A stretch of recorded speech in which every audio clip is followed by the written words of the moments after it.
Okay, start करते हैं economics. और इकोनॉमिक्स में हम लोगों ने लास्ट लेक्चर में कंज्यूमर सरप्लस और प्रोड्यूसर सरप्लस के बारे में पढ़ लिया था। उससे रिलेटेड सारा का सारा न्यूमेरिकल्स भी हमने सॉल्व कर लिया था। अब हम लोग आगे चलते हैं और एक नया कंसेप्ट पढ़ते हैं, इक्विलिब्रियम कंडीशन। ठीक है, इक्विलिब्रियम कंडीशन। अच्छा, इक्विलिब्रियम कंडीशन पढ़ने से पहले मुझे थोड़ा सा रिकैप दिलाना पड़ेगा, ये क्या होता है।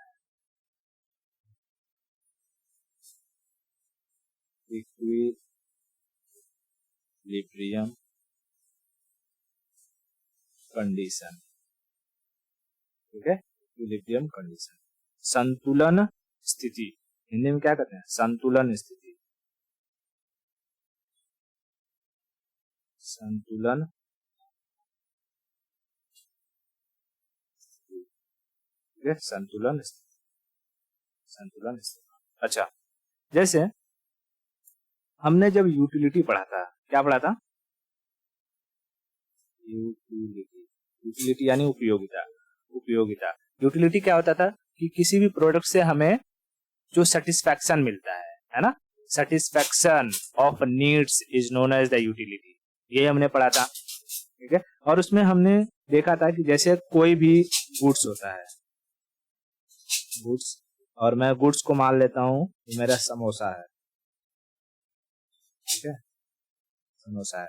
अब वो समोसा मैं कितना कंज्यूम करता हूँ, यानी क्यू मतलब क्वांटिटी।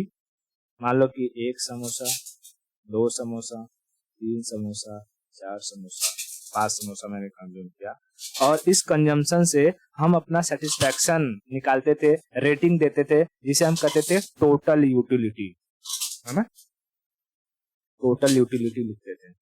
और टोटल यूटिलिटी के बाद हम मार्जिनल यूटिलिटी निकालते थे, है ना। तो हम जैसे देखा था हमने कि जब हम पहली बार कोई चीज कंज्यूम करते हैं तो हमारी जो सेटिस्फैक्शन रहती है वो, मान लो हमें रेटिंग देना है 1 से 20 के बीच में, है ना। सेटिस्फैक्शन को हम रेटिंग सिस्टम के बेस पर ही हमने सॉल्व किया था, देखा था, है ना। तो जब पहली बार मैंने समोसा खाया, मुझे बहुत भूख लगा था, तो मान लो कि इसका मैंने रेटिंग दिया 16, ठीक है। फिर मुझे और भूख लगा तो मैं 1 समोसा और खा लेता हूँ, और मैंने इसका रेटिंग दे दिया 18। 1 समोसा और खा लिया तो भूख मेरी शांत होगी और मैंने इसका रेटिंग दे दिया 20। उसके बाद अब मुझे भूख खत्म, मतलब समझ थोड़ा बहुत रह गया था, तो भी उसका मैंने रेटिंग दे दिया 20। अब धीरे धीरे मुझसे समोसा खाया नहीं जाएगा और ये मेरा जो रेटिंग सिस्टम है वो घटने लगेगा। क्यों? क्योंकि मेरा सेटिस्फेक्शन धीरे धीरे घट रहा है। मैंने मान लो इसको दे दिया 15। मान लो एक और समोसा किसी ने थमा दिया और फिर से अगर मैंने खा लिया तो इसका रेटिंग हो जाएगा 12, क्योंकि अब मेरे पेट में जगह नहीं रह गया है। ठीक है,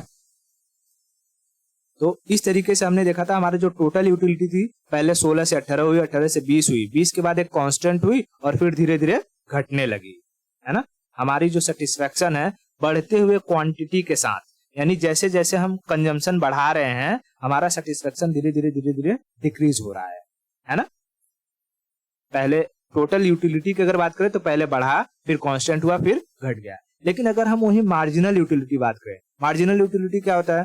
पहले क्वांटिटी के लिए तो मार्जिनल यूटिलिटी टोटल यूटिलिटी के बराबर होता है, लेकिन दूसरा जैसे होता है तो हम इसको कंपेयर करते हैं कि जो दूसरा खाया उसके कंपैरिजन में, इसके पहले के कंपैरिजन में कितना अच्छा है या कितना बुरा है। तो हम घटा देते हैं, 18 - 16 2 हमारा मार्जिनल यूटिलिटी आया। फिर 20 में से 18 गया तो फिर 2 मार्जिनल यूटिलिटी आया। 20 में से 20 गया तो 0 आ जाएगा। 15 में से 20 गया तो -5 आ गया, और 12 में से 15 गया तो -3 आ गया।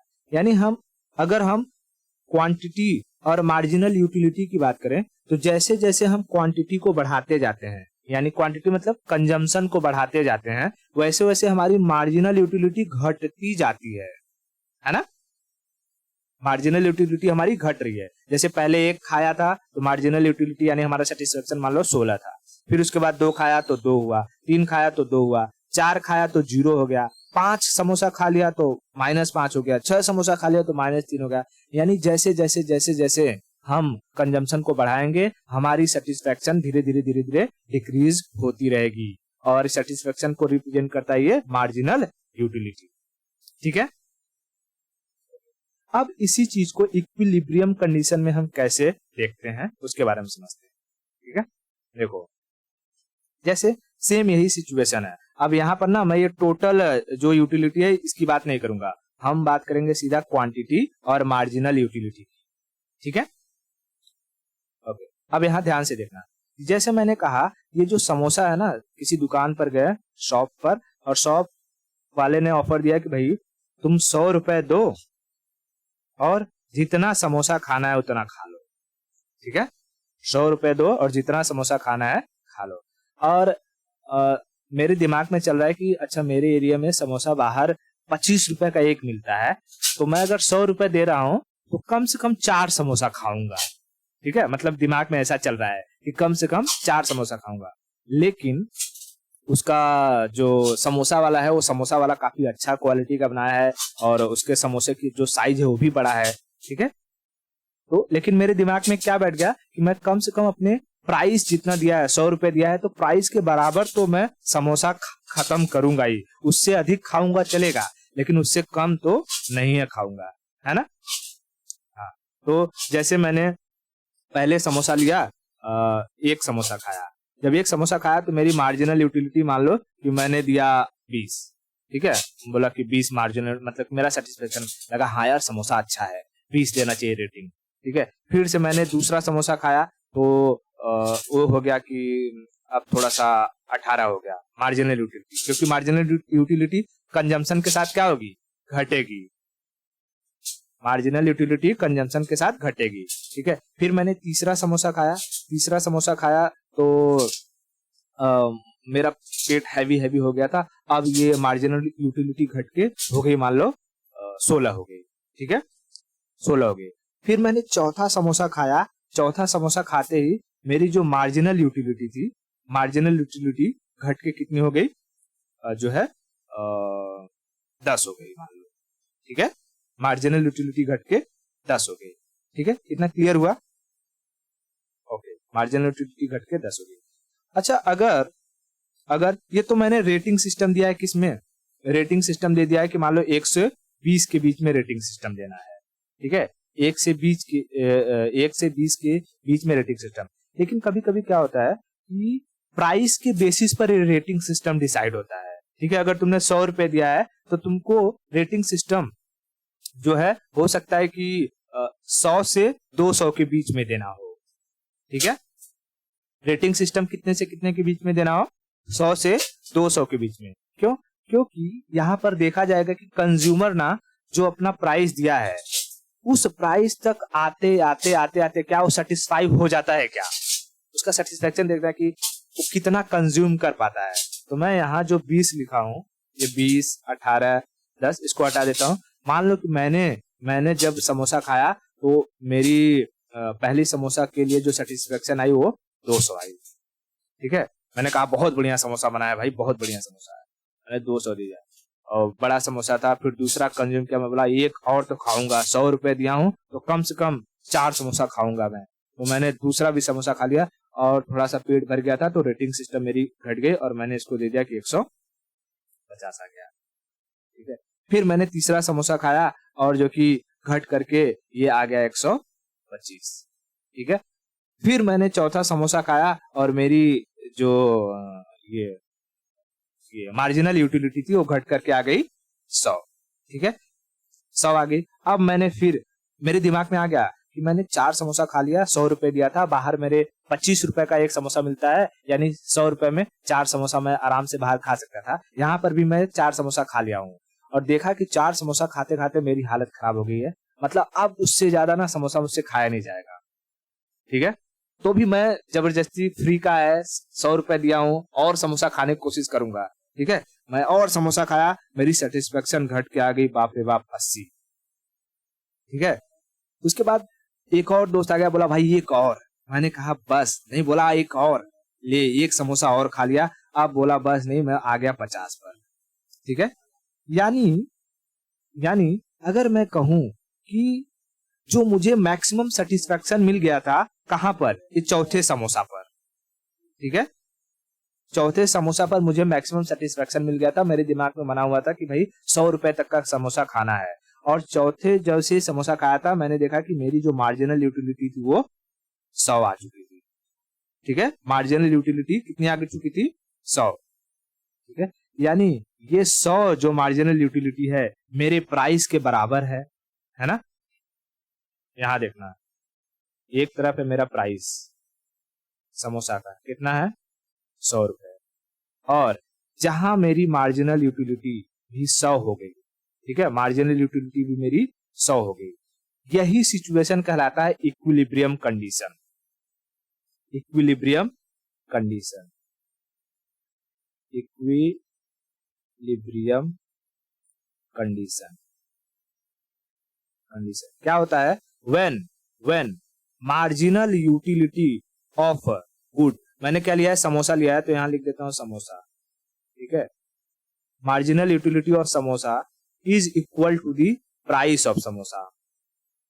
ठीक है, प्राइस ऑफ समोसा, यानी मैं इसको ES लिख दूं ऐसे, और यहाँ S लिख देना, समझना। तो मैं ऐसे इधर लिख देता हूँ नॉर्मली समझाने के लिए, पहले तो लिखता हूँ। ठीक है, मैं अगर यहाँ लिख दूं कि marginal utility of X is equal to price of X, X क्या है यहाँ? समोसा। ठीक है, जब ये सिचुएशन आ जाए, इस सिचुएशन को कहते हैं इक्विलिब्रियम कंडीशन। Equilibrium condition. अब यहां पर 3 चीजें याद रखना। अगर केस पहला, अगर मेरा marginal utility of X greater than है, पहले लेस करता हूं, लेस देन है प्राइस ऑफ X, यानी जो मैंने प्राइस यहां दिया है 100 रुपए दिया है, 100 रुपए दिया है, और मैंने जब खाया खाया खाया खाया मुझे सेटिस्फेक्शन क्या हो रहा है? मेरे प्राइस, जो मेरा प्राइस है वो 100, मार्जिनल यूटिलिटी 100 तक नहीं पहुंचा है, मतलब मेरे प्राइस के बराबर नहीं हुआ है। ठीक है, मेरे प्राइस के बराबर नहीं हुआ है, तो मेरे मन में क्या रहेगा? यार मैं एक और खाता हूँ, एक और खाता हूँ, एक और खाता हूँ, है ना। तब तक मैं खाऊंगा जब तक मेरा सेटिस्फेक्शन प्राइस तक ना पहुंच जाए। एटलीस्ट मुझे लगे ना कि जितना पैसा दिया मैंने उतना समोसा खा लिया। ठीक है, तो जब भी मार्जिनल यूटिलिटी ऑफ X, यानी कि मेरे समोसे का मार्जिनल यूटिलिटी प्राइस से अगर कम है, मेरी संतुष्टि अगर दिए हुए प्राइस से कम हो रही है, तो मैं कंजम्पशन को और बढ़ाऊंगा और बढ़ाऊंगा। ठीक है, कंजम्पशन को क्या करूंगा? कंजम्पशन को मैं इंक्रीज करूंगा, बढ़ाऊंगा, इंक्रीज करूंगा। ठीक है, इंक्रीज करूंगा। और जैसे ही मेरा ये मार्जिनल यूटिलिटी ऑफ X, यानी समोसा का जो संतुष्टि है वो अगर प्राइस से अब ज्यादा हो गया है, ठीक है, प्राइस से ज्यादा, बोला ना अब बस यार 100 रुपए का समोसा खा लिया, अब नहीं खाऊंगा, तो ऐसी सिचुएशन में मैं कंजम्पशन को क्या करूंगा? डिक्रीज करूंगा। कंजम्पशन को क्या करूंगा? डिक्रीज करूंगा। ठीक है, डिक्रीज करूंगा। और बीच में जब marginal utility of X equal to price of X हो जाएगा, तो ये वो सिचुएशन क्या कहलाएगी? Equilibrium condition. Equilibrium condition. इतना चीज क्लियर हुआ? ठीक है, इतना चीज क्लियर है। इक्विलिब्रियम कंडीशन समझ में आ गया? आगे बढ़े। ओके, अच्छा, अब जैसे ये हमने अपना मार्जिनल यूटिलिटी ऑफ X, यानी समोसा से हमें जो संतुष्टि मिली उसको हमने दिखाया है, संतुष्टि को मार्जिनल यूटिलिटी ऑफ X से। उसी तरीके से हम जो पैसे देते हैं, जो प्राइस होता है, प्राइस को हम मनी में काउंट करते हैं, है ना, और मार्जिनल यूटिलिटी को यूटिल्स में, और प्राइस को हम किस में काउंट करते हैं? मनी में। ठीक है, मनी में। तो ऐसे ही एक टर्म आता है मार्जिनल यूटिलिटी ऑफ मनी। क्या आता है? Marginal utility of money. Marginal utility of money, यानी इसको हम शॉर्टकट में लिखते हैं MUM। ठीक है, मार्जिनल यूटिलिटी ऑफ मनी। अब ये क्या होता है इसको समझो। जब कभी भी मार्जिनल यूटिलिटी ऑफ एक्स, कोई भी प्रोडक्ट और उसके प्राइस का अगर रेशियो निकाल दिया जाता है, वो हमें देता है मार्जिनल यूटिलिटी ऑफ मनी। ठीक है, अब इसको समझना क्या है। जैसे कि हम पैसे देकर के कोई भी प्रोडक्ट जब खरीदते हैं तो उससे हमें एक एक्सपेक्टेशन होती है ना कि अगर मैंने मान लो कि तुम गई मार्केट और तुमने खरीद लिया एक सैंडल, सैंडल को कैसे बूट लिख देता हूँ, ठीक है। अच्छा, एक सैंडल ले लिया और वो सैंडल पड़ा है 100 रुपए का, तो मेरी एक्सपेक्टेशन होगी या तुम्हारी एक्सपेक्टेशन क्या होगी कि भाई ये सैंडल कम से कम 100 दिन चले क्योंकि मैंने 100 रुपए दिया है। ठीक है, और यही कहलाएगी मार्जिनल यूटिलिटी ऑफ मनी, यानी इस पैसे, जो पैसे देकर मैंने प्रोडक्ट को खरीदा है उससे मेरी क्या एक्सपेक्टेशन है। ठीक है, मुझे कितनी संतुष्टि मिलेगी, बात समझ में आ रही? वही क्या कहलाता है, उस पैसे का मार्जिनल यूटिलिटी। बात समझ में आई? हाँ, उस पैसे का मार्जिनल यूटिलिटी। तो मार्जिनल यूटिलिटी ऑफ मनी क्या कहता है, उसको मैं स्टेटमेंट लिखता हूं, marginal utility of money refers, ठीक है, ध्यान से देखना, it refers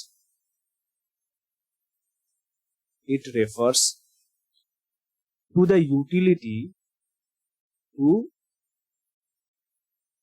utility that the consumer expect, that the consumer expect, ठीक है, that the consumer expect from a basket of goods, from a basket of goods which he can buy for a rupee, which he or she can buy for a rupee। यानी पैसे दे करके जो कोई भी चीज हम खरीदते हैं तो उससे हमारी जो एक्सपेक्टेशन रहती है वही कहलाती है मार्जिनल यूटिलिटी ऑफ मनी। कितना क्लियर है? अच्छा, अब इक्विलिब्रियम कंडीशन में दो चीजें आती हैं। एक तो जब हम कभी किसी एक वस्तु को कंज्यूम करते हैं, जैसे समोसा था, समोसा को ही मैंने कंज्यूम किया, ठीक है। अब अगर समोसा के साथ साथ वहीं पर लौंग लता दे दे या रसगुल्ला दे दे, ठीक है, तो दो कमोडिटी हो जाएगी। ठीक है, तो यहां पर याद रखना केसेस, सिंगल कमोडिटी केस, ठीक है, एक होता है single commodity case. Single commodity case में इक्विलिब्रियम कंडीशन क्या होता है, सेम वही मार्जिनल यूटिलिटी ऑफ एक्स जब प्राइस के बराबर हो जाए। ठीक है, एक्स क्या है, समोसा। लेकिन अगर वहीं पर अगर single commodity double commodity case हो जाए, ठीक है, डबल कमोडिटी यानी दो वस्तु का केस हो जाए, ठीक है, मान लो कि एक है समोसा और दूसरा क्या है, दूसरा रसगुल्ला, रसगुल्ला, ठीक है, रसगुल्ला है। तो मैं समोसा को मान लू एक्स और इसको मान लू वाई, ठीक है। तो ऐसी सिचुएशन में कहता है डबल कमोडिटी केस में इक्विलिब्रियम कंडीशन क्या होगा, जब marginal utility of X and उस के प्राइस का रेशियो बराबर हो जाए मार्जिनल यूटिलिटी ऑफ वाई और उसके प्राइस के रेशियो के बराबर। समझ में आया क्या? समझा? जब रेशियो मतलब कि ratio of marginal utility of X and price of X is equal to ratio of the marginal utility of Y and price of Y, जब इक्वल हो जाए तो उसे हम कहते हैं इक्विलिब्रियम कंडीशन। इक्विलिब्रियम कंडीशन समझ में आया?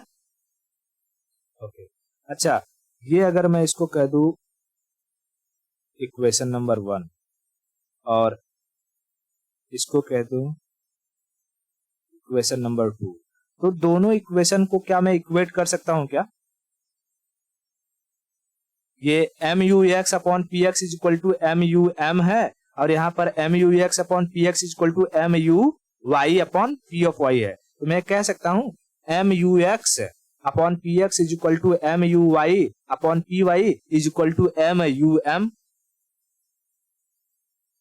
कह सकता हूँ ना। मैं क्या लिख दूं, बाई कंपेयरिंग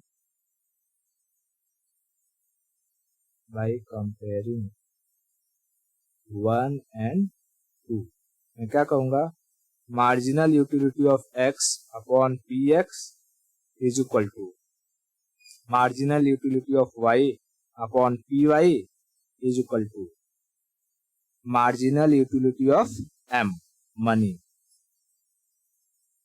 लिख दी तो कोई गड़बड़ है क्या? नहीं, ठीक है, क्योंकि marginal utility of X upon P X is equal to the marginal utility of M, और ये इसके बराबर है, ठीक है, तो ये तीनों एक दूसरे के बराबर है। समझ में आ गया?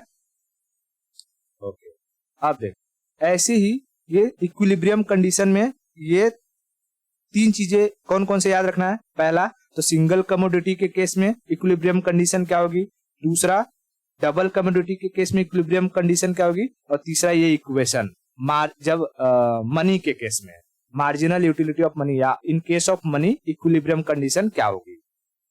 ठीक है, इसको हम कहते हैं केस ऑफ मनी। ठीक है, केस ऑफ मनी, ठीक है, ये तीन चीजें याद रहेंगी। ओके, अच्छा, अब यहां पर मैं एक सिचुएशन लिखता हूं, ठीक है, ध्यान से याद रखना। अगर मैं कहूं जैसे दो कमोडिटी दिया हुआ है, ठीक है, दो commodity, in case of two commodity मुझे इक्विलिब्रियम कंडीशन लाना है। लेकिन अगर तुम्हारे पास ये दिया है कि M U X upon P X is greater than M U Y upon P Y, तो इसमें पूछता है कि बताओ इक्विलिब्रियम कंडीशन कब होगा। इक्विलिब्रियम कंडीशन कब होगा? ए, जब हम एक्स का कंजम्पशन बढ़ाएंगे, एक्स कंजम्पशन इंक्रीज करेंगे, बी, वाई का कंजम्पशन इंक्रीज करेंगे, सी, एक्स का कंजम्पशन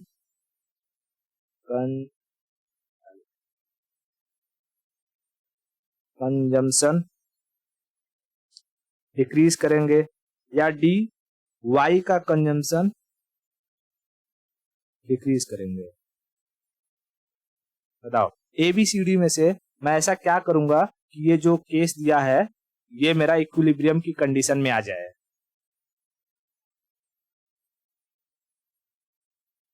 एक्स का कंजम्पशन नहीं, यहां पर ध्यान से रखना।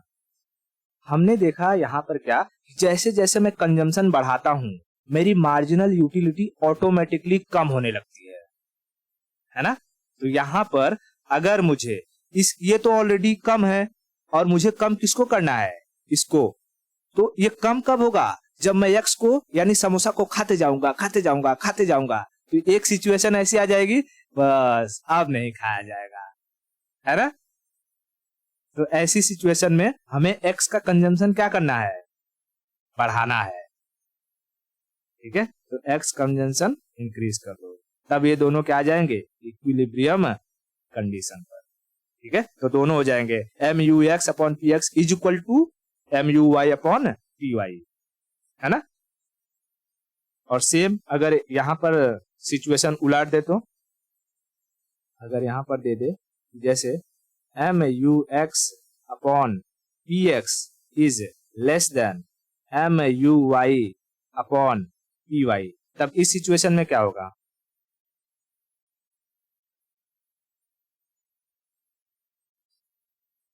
वाई का कंजम्पशन बढ़ेगा। ठीक है, तो वाई का कंजम्पशन यहाँ बढ़ेगा। क्योंकि जैसे जैसे बढ़ेगा law of diminishing marginal utility के हिसाब से कंजम्पशन बढ़ता है, मार्जिनल यूटिलिटी घटता है, और मार्जिनल यूटिलिटी ऑटोमेटिक घटेगा तो दोनों बराबर पर आ जाएंगे, है ना।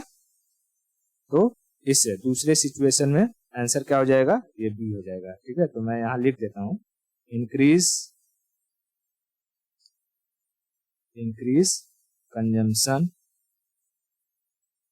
Consumption of Y. ठीक है, क्लियर है। अब इस पे एक हम न्यूमेरिकल देख लेते हैं क्या है। ठीक है, जैसे यहाँ पर क्वेश्चन दिखाई दे रहा है कि बढ़ाना पड़ेगा। ओके, ठीक है। क्वेश्चन क्या कह रहा है, कह रहा है कि a consumer is at equilibrium condition. पहले कह दिया है कि भाई जो कंज्यूमर है वो इक्विलिब्रियम कंडीशन पर है। ठीक है, हाँ। अब तुम्हें यहाँ निकालना है कि भाई वो एक सिंगल कमोडिटी का केस है या डबल कमोडिटी का केस है, क्योंकि उसी के हिसाब से हमको फॉर्मूला लगाना पड़ेगा, है ना। ठीक है, कह रहा है कि a consumer is at equilibrium condition and consume only good Y. Only good Y मतलब एक ही कोई वस्तु को कंज्यूम कर रहा है। ठीक है, एक ही किसी वस्तु का कंज्यूम कर रहा है, और कह रहा है कि the marginal utility of good Y is 50 util. तो पहले दिया क्या हुआ है डेटा में, क्या दिया है, मैं यहाँ लिख देता हूँ, दूसरा काला काला सा हो जाएगा। डेटा में दिया है पहली चीज तो इक्विलिब्रियम कंडीशन, इक्विलिब्रियम कंडीशन दिया है। दूसरी चीज क्या दिया है, मार्जिनल यूटिलिटी ऑफ वाई, यानी एम यू वाई कितना दिया है, 50 यूटिल। ठीक है, 50 यूटिल, और कह रहा है कि मार्जिनल यूटिलिटी ऑफ मनी 10 है, यानी एम यू एम कितना है, 10 है। तो कहा है कि find the price of Y. तो कौन सा फॉर्मूला लगेगा, पी निकालना है, पी ऑफ वाई निकालना है। हाँ, तो इसमें से क्या लिखूं मैं इक्विलिब्रियम वाले फॉर्मूला को,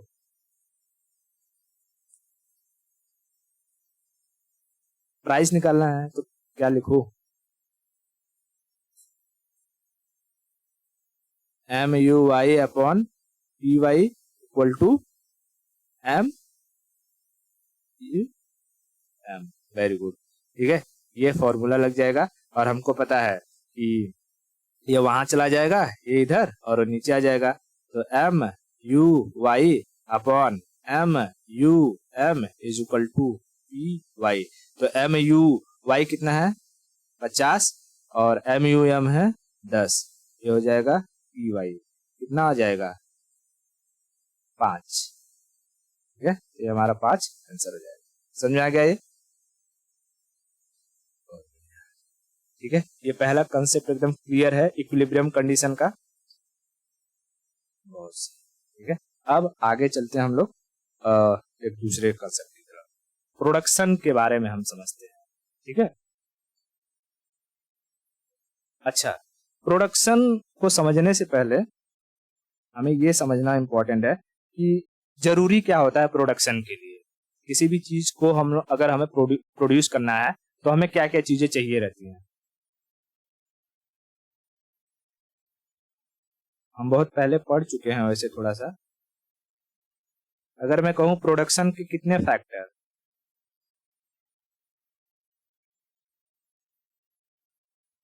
yes,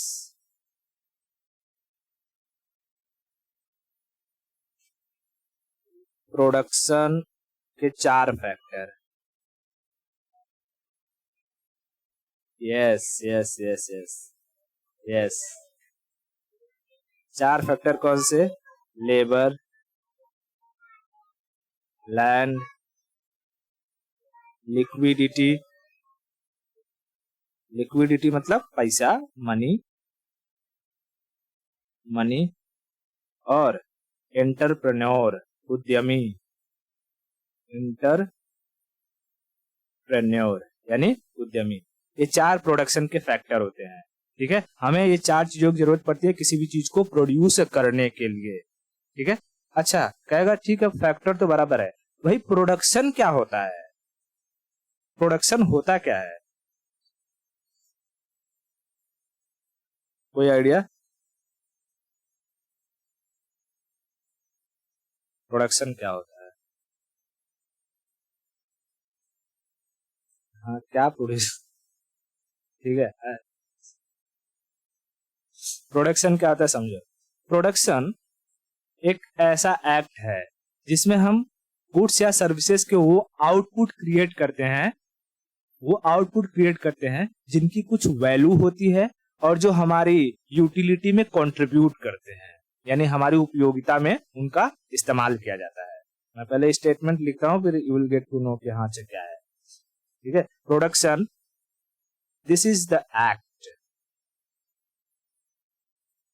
this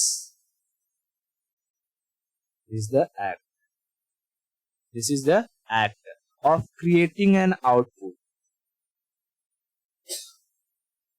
of creating an output of goods and services, of goods and services which has some value,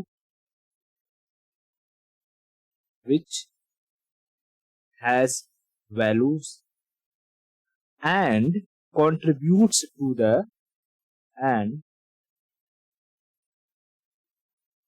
contributes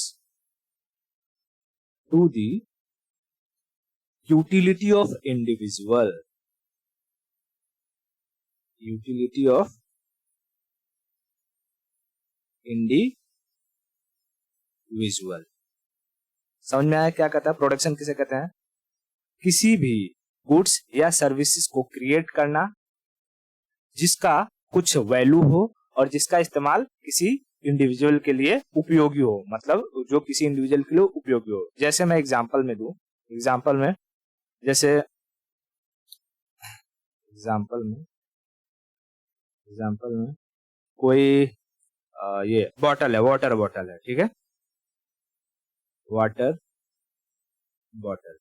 अब वाटर बॉटल को जब बनाया जाता है तो इसकी अपनी कोई न कोई इसमें कॉस्ट लगता होगा, है ना, इसका कुछ न कुछ कॉस्ट लगता होगा, तो इसकी कुछ वैल्यू रहेगी।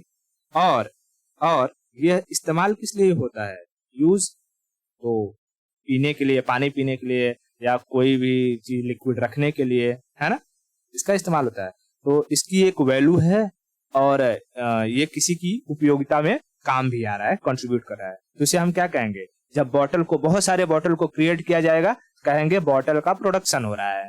तो प्रोडक्शन क्या है? It is the act of creating an output of goods and services which has values and contribute to the utility of individuals. Clear है?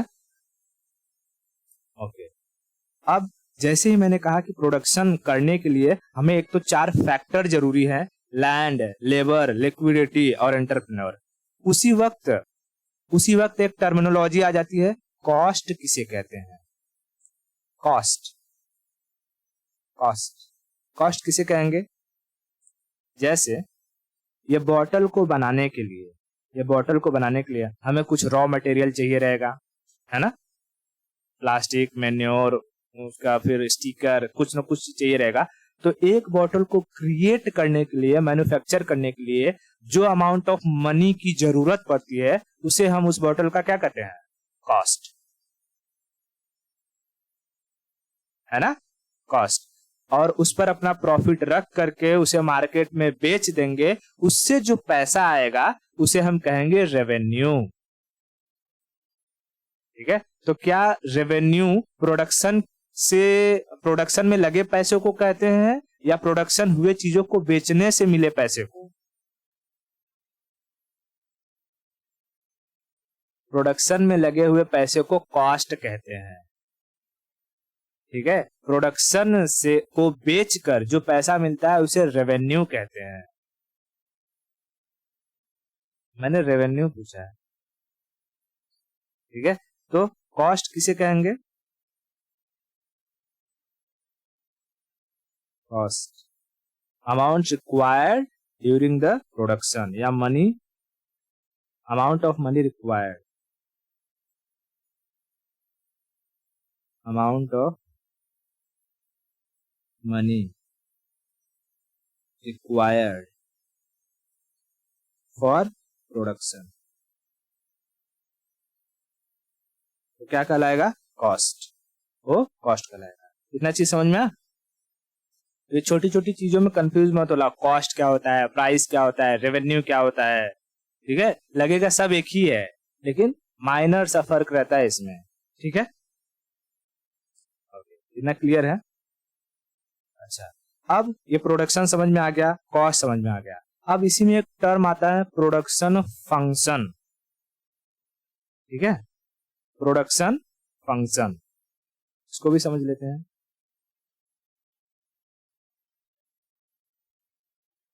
प्रोडक्शन फंक्शन, प्रोडक्शन फंक्शन क्या होता है? तो जैसे जैसे हम लोग बॉटल बनाते हैं, तो बॉटल को बनाने के लिए कुछ मशीनरीज चाहिए, कुछ रॉ मटेरियल चाहिए, है ना। तो जैसे मैंने कहा कि भाई बॉटल बनाने में 1 किलो ग्रेन्यूल लगेंगे, छोटे छोटे प्लास्टिक के टुकड़े 1 किलो लगेंगे, जिससे एक बॉटल बनेगा, और इस ग्रेन्यूल को हम इस मशीन में डालेंगे, ठीक है, ये मशीन है, और इससे फिर बॉटल बन के बाहर आएगा, ठीक है। तो प्रोडक्शन फंक्शन कुछ नहीं होता है, ये जो मशीन है ना, जो टेक्नोलॉजिकल ये रिलेशन बताता है बिटवीन बिटवीन ये फिजिकल इनपुट और ये आउटपुट। अभी मैं इसको समझाता हूँ कैसे, देख, इसको स्टेटमेंट पहले समझ ले, फिर you will get to know, एक आइडिया मिल गया ना कि इसको क्या कहते हैं। पहले स्टेटमेंट लिखा देता हूँ। देख, कहता है कि it gives the technological relation, it gives the technological relation,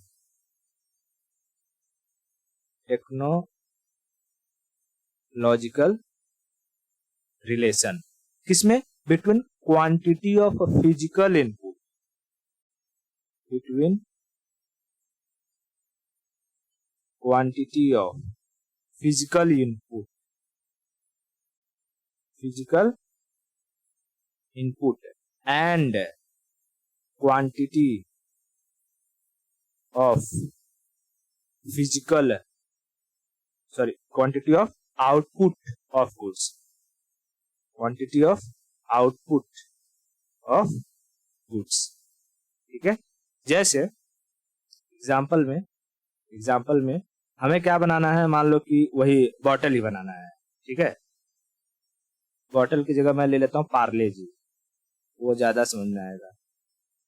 Parle ji biscuit बनाना है, और मैंने लिया 1 kg फ्लोर, आटा, 1 kg आटा। ये क्या है? मेरा इनपुट है, फिजिकल इनपुट है ना, फिजिकल इनपुट है। इसको मैंने मशीन में डाल दिया, ठीक है, मशीन एम में डाल दिया, मशीन एम में, और इससे मुझे जो है 10 पैकेट पार्ले जी बन के आ गए, ठीक है। तो ये क्या हो गया? मेरा आउटपुट हो गया, ठीक है। तो ये जो टेक्नोलॉजिकल रिलेशन मिला ना, फिजिकल इनपुट कौन था? आटा, बीच में था मशीन, और मिला हमें पार्ले जी के 10 पैकेट बिस्कुट। इसी रिलेशनशिप को कहते हैं प्रोडक्शन फंक्शन, समझ में?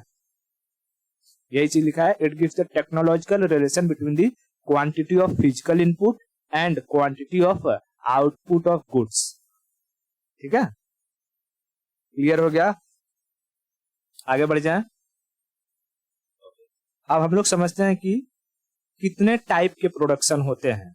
अब देखो यहाँ पर सेम वही चीजें आएंगी कि, अच्छा पहले मैं बता देता हूँ, फिर एक्सप्लेन करता हूँ। टाइप ऑफ, नहीं, ये अलग चीजें हैं। Type of production, types of production, ठीक है, टाइप्स ऑफ प्रोडक्शन। यहाँ 3 टाइप के प्रोडक्शन होते हैं। एक को हम कहते हैं टोटल प्रोडक्शन, टोटल प्रोडक्शन, दूसरे को कहते हैं मार्जिनल प्रोडक्शन, मार्जिनल प्रोडक्शन, और तीसरे को कहते हैं एवरेज प्रोडक्शन, एवरेज प्रोडक्शन। बात समझ में? टोटल को मैं टीपी लिख दूं, मार्जिनल को एमपी और एवरेज को एपी। ठीक है, तो कितने टाइप के प्रोडक्शन? 3। कौन कौन से? टोटल प्रोडक्शन, मार्जिनल प्रोडक्शन और एवरेज प्रोडक्शन। ठीक है, अब ध्यान से देखना।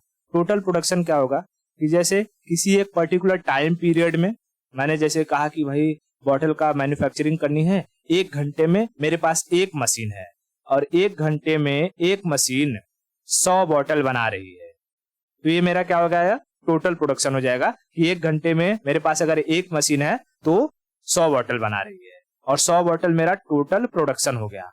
ठीक है, लेकिन मैंने अब उसी जगह एक मशीन की जगह एक और मशीन ला दिया, यानी मेरे पास 2 मशीन हो गए, तो अब 1 घंटे में कितने बॉटल बनेंगे?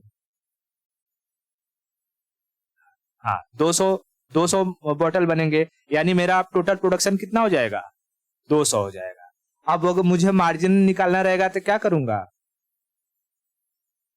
200 वाले में से पहले वाले को घटा दो, मेरा मार्जिनल निकल जाएगा। ठीक है, तो वही पीछे वाला कंसेप्ट नहीं चल रहा है, टोटल यूटिलिटी, मार्जिनल यूटिलिटी, है ना? हाँ, तो यहां पर कुछ नहीं करना है, सिंपल ऐसे याद रखना कि जैसे कोई मशीन है, मशीन मैं ये कर देता हूं, एक मिनट, कि इसका प्रोडक्शन करना है, पार्ले जी का प्रोडक्शन कर दो, बॉटल का करवा देता हूं। ठीक है, और यहाँ पर मैं लिख देता हूं मशीन, मशीन। ठीक है, और यहाँ पर लिख दो क्वांटिटी, क्वांटिटी, और यहाँ फिर लिख दूंगा टोटल प्रोडक्शन, फिर यहाँ लिख दूंगा मार्जिनल प्रोडक्शन, और यहाँ पर लिख दूंगा एवरेज प्रोडक्शन। ठीक है, समझ गया? ओके, अब देख, जब एक मशीन था तो मैंने कहा कि मेरा 100 बॉटल बना रहा था। ठीक है, तो टोटल प्रोडक्शन कितना है? 100। ठीक है, अब मैंने मशीन बढ़ा दिया, 2 मशीन कर दिया, अब कितना मतलब क्वांटिटी कितना हो जाएगा? ठीक है, अब क्वांटिटी हो जाएगी 200, यानी कि अच्छा समझ, ऐसे 200 नहीं, क्वांटिटी मैं यहाँ 100 ही रखता हूँ ऐसे, क्योंकि टोटल में क्या हो जाए, ऐसे मल्टीप्लाई होगा ना ये। हाँ, क्वांटिटी अब जो 100 बन रही थी वो 100 से धीरे धीरे बढ़ने लगेगी, क्योंकि मैं यहाँ मशीन बढ़ा रहा हूँ। ठीक है, मशीन बढ़ा रहा हूँ, तो अब यहाँ पर हो जाएगा मेरा टोटल प्रोडक्शन 200, यहाँ पर हो जाएगा 300, यहाँ पर हो जाएगा 400। ठीक है, तो ऐसे मेरा क्या हो गया? टोटल प्रोडक्शन निकल गया। टोटल प्रोडक्शन और मार्जिनल प्रोडक्शन निकलना रहेगा, तो यहाँ से पहले के लिए तो वही सेम हो जाता है 100, और दूसरे के लिए दूसरा माइनस पहला, यानी 200 माइनस 100, 100, 300 माइनस 200, 100, 400 माइनस 300, 100।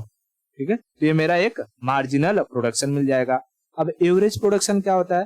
तो एवरेज प्रोडक्शन कुछ नहीं होता है, टोटल प्रोडक्शन को क्वांटिटी से कितने नंबर ऑफ मशीन है उनसे डिवाइड कर दिया जाता है।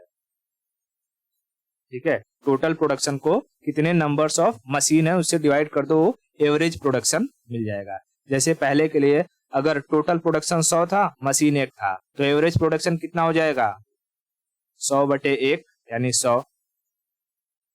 अब टोटल प्रोडक्शन 200 है तो मशीन 2 थी, तो इसमें भी 200/2 यानी 100। वैसे 300/3 यानी 100। तो एक कंसेप्ट समझ में आ रहा है कि इसमें टोटल प्रोडक्शन क्या होगा, मार्जिनल प्रोडक्शन क्या होगा और एवरेज प्रोडक्शन क्या होगा। ठीक है, टोटल प्रोडक्शन में हम क्या करते हैं? टोटल प्रोडक्शन में जितने भी, कहाँ चले गए, ये जो मशीन होगा उसको मल्टीप्लाई कर देंगे क्वांटिटी से, है ना। मशीन या labour multiply by the quantity, समझ में आया। और मार्जिनल में जो टोटल है, टोटल वाला next total minus previous total, है ना। Next total minus previous total, previous total, ठीक है। और एवरेज में क्या करना है कि total divided by the machine, labour, जो भी कुछ रहे। इतना क्लियर है। मैं यहां पर अगर लिख दूं एक फिल्म्स के लिए कि मशीन इंटू क्वांटिटी,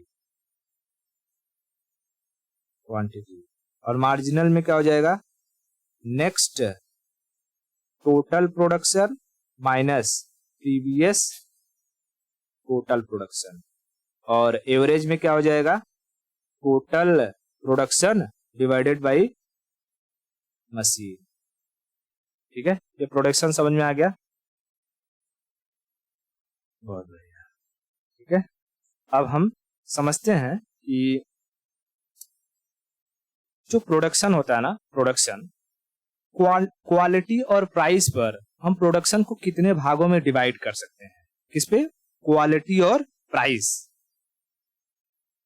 ठीक है। देखना, production based on quality, based on quality and price, ठीक है। Production based on quality and price. तो इसके लिए हम एक क्वाड्रेंट बनाएंगे, जैसे क्वाड्रेंट किसको होते हैं, ऐसा, ठीक है। अब क्या होता है कि कुछ कुछ प्रोडक्ट ऐसे होते हैं जिनकी क्वालिटी बहुत हाई होती है और प्राइस भी बहुत हाई होता है, होते होंगे ऐसे। एग्जाम्पल में आईफोन, आईफोन की क्वालिटी भी हाई होती है और उसका प्राइस भी हाई होता है ना, आईफोन, ठीक है। दूसरा में हम कह सकते हैं कि कुछ प्रोडक्ट की क्वालिटी हाई होती है लेकिन प्राइस लो होती है, जैसे स्टार्टिंग में जियो, जब जियो फ्री में सबको डेटा देता था, क्वालिटी अच्छी थी, प्राइस एकदम चीप था, इसलिए तो लोग उस पर शिफ्ट हुए, लोगों ने जियो को परचेस किया, ठीक है। उसके बाद तीसरा चीज होता है कि क्वालिटी कम होती है, ठीक है, क्वालिटी कम होती है और प्राइस भी कम होती है। इसका एग्जांपल दे सकती हैं,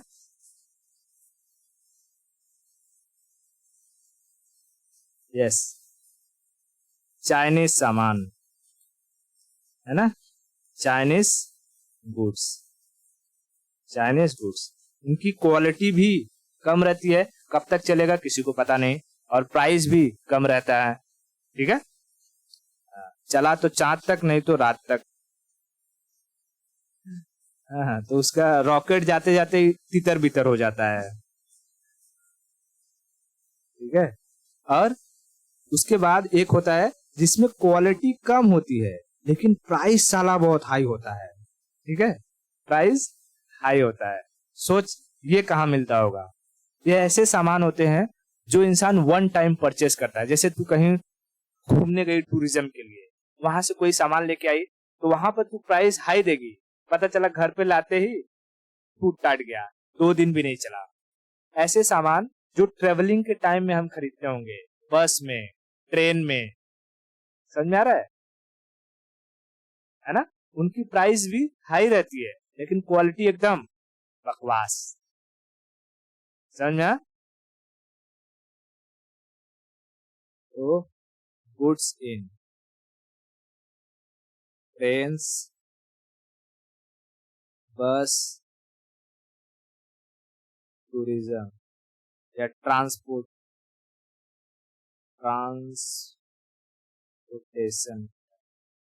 ठीक है। क्लियर हो गया इतना? ये सारा का सारा कंसेप्ट था किसका? प्रोडक्शन का। प्रोडक्शन समझ में आ गया पूरा? प्रोडक्शन में कोई दिक्कत? ठीक है, प्रोडक्शन में कोई भी दिक्कत नहीं। ठीक है, ओके।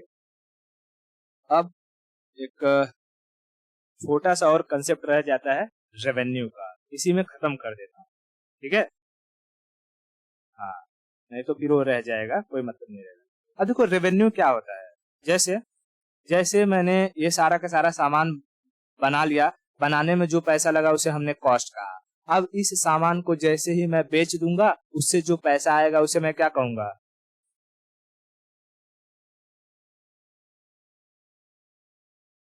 सारा सामान बेच करके जो पैसा आएगा उसे मैं क्या कहूंगा?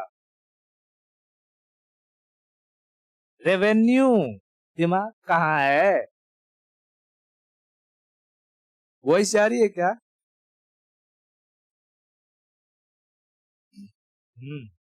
हेलो, ओके, ठीक है। तो अच्छा, ये प्रोडक्शन वाला सारा का सारा सिस्टम समझ में आ गया ना? ओके, ठीक है।